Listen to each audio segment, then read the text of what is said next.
Бұл даланың жолы бітпейді, ұшы қиыры жоқ, елсіз дала. Елсіз дала деймісіз. Ұшқан құсы мен жортқананың былай қойғанда жергілікті халық тым еркінісіп кеткен бе қалай? Жолда аңшымен кездестік. Кейкі дейме өзін? Мен шұғыл шарамен келдім.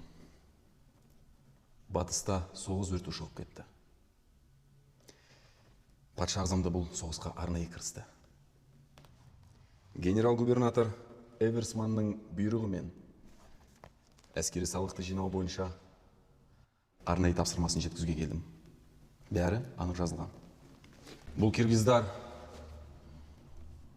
мал баққаннан басқа іспен шұғылданбайды ғой. Ал әскерді астықпен қамтамасыз ету үшін мұндағы орыс шаруаларына жәрдемдесуге киргиздар көбірек тартылғанын қатаң қадағалаңыз. Жақсы, ол жағынан қам жемеңіз.